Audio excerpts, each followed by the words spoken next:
বর্তমান সরকার দায়িত্ব গ্রহণের পর থেকেই দেশকে অস্থিতিশীল করতে একের পর এক বিভিন্ন গ্রুপ নানা দাবি নিয়ে আন্দোলন শুরু করেছে, যার সর্বশেষ সংস্করণ গার্মেন্টস শ্রমিক এই আন্দোলন। গত কয়েকদিন ধরে অভ্যন্তরীণ দাবি দেওয়া নিয়ে চলমান শ্রমিক অসন্তোষের জেরে আসলে অন্তত 219টি কারখানার উৎপাদন বন্ধ ছিল। এর মধ্যে 86টি কারখানা অনির্দিষ্টকালের জন্য বন্ধ করে দিয়েছে কর্তৃপক্ষ। এছাড়া বাকি 133টি কারখানায়ও দেওয়া হয়েছে সাধারণ ছুটি।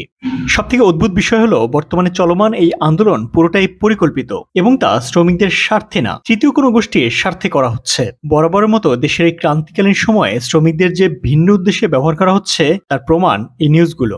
9 সেপ্টেম্বর 2024-এর নিউজটি দেখুন। পোশাক কারখানায় নাশকতার মাধ্যমে অস্থিতিশীলতা সৃষ্টির উস্কানিদাতা ছাত্রলীগ নেতা ইশতিয়াক আহমেদ হৃদয়কে গ্রেফতার করেছে পুলিশ।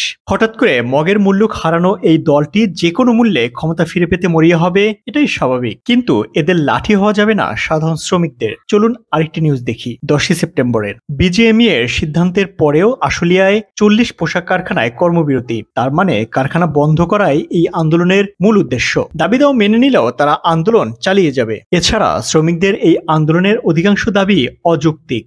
শ্রমিকদের বিভিন্ন দাবিতে করা আন্দোলনের মুখে তাদের টিফিন বিল ও হাজিরা বোনাস বাড়ানোর সিদ্ধান্ত নেয় বাংলাদেশ পোশাক প্রস্তুত ও রপ্তানিকারক সমিতি বিজিএমইএ। ঢাকার সাভার ও আশুলিয়ায় সব তৈরি পোশাক কারখানা খুলে দেওয়ারও আহ্বান জানানো হয় সংগঠনটির পক্ষ থেকে। কিন্তু এ সিদ্ধান্তের পরেও আশুলিয়ায় 40 পোশাক কারখানায় কর্মবিরতি পালন করছে শ্রমিকরা। এমনকি কারখানার ওয়্যারহাউসে আগুন দেওয়ার মতো ঘটনা ঘটেছে গত কয়েকদিনে। কোনোভাবেই একজন শ্রমিক নিজের রুটি রুজির জায়গায় আগুন দিতে পারে না। যারা এই কাজ করেছে তাদের ব্যাপারে কঠোর হওয়া খুবই জরুরি। এখন প্রশ্ন হলো, এইসব করছে কারা?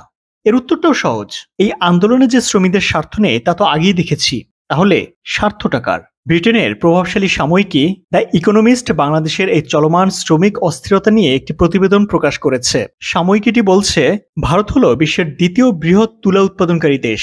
এসব তুলা বাংলাদেশে রপ্তানি করে তারা। তবে ভারতে অনেক তুলা উৎপাদন হলেও তৈরি পোশাক খাতের দিক দিয়ে দেশটি বাংলাদেশের চেয়ে অনেক পিছিয়ে। তবে ভারতের ত্রিপুরা রাজ্যের কয়েকটি রপ্তানিকারক প্রতিষ্ঠান জানিয়েছে, বাংলাদেশে অস্থিরতার কারণে তারা নতুন করে $54 মিলিয়ন অর্ডার পেয়েছে। নয়াদিল্লির বাইরের আরেকটি গ্রুপ জানিয়েছে, গত অগাস্টে তারা স্প্যানিশ ফ্যাশন ফার্ম জারার কাছ থেকে 15% বেশি অর্ডার পেয়েছে। মানে কারো সর্বনাশ, কারো বা পৌষ মাস।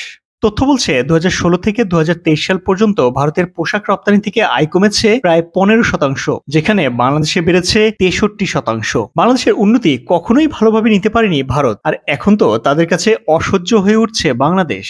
ষড়যন্ত্র দেশের ভিতর থেকে হোক কিংবা বাইরে থেকে, নিজেদের ভালো আমাদেরই বুঝতে হবে। মনে রাখতে হবে, ভণ্ডদের লাঠিয়াল বাহিনীতে পরিণত হওয়া যাবে না। দেশের গার্মেন্টস খাতের উৎপাদন কমে যেমন ক্রেতা হারানোর ঝুঁকি তৈরি হয়েছে, তেমনি বেকার হওয়ার ঝুঁকিতেও পড়েছে হাজার হাজার শ্রমিক। এখন অন্তর্বর্তীকালীন সরকারের সামনে সবথেকে বড় চ্যালেঞ্জ হয়ে দাঁড়িয়েছে পোশাক খাতের শ্রমিকদের অস্থিরতা নিয়ন্ত্রণ করে স্বাভাবিক কার্যক্রম ফেরানো।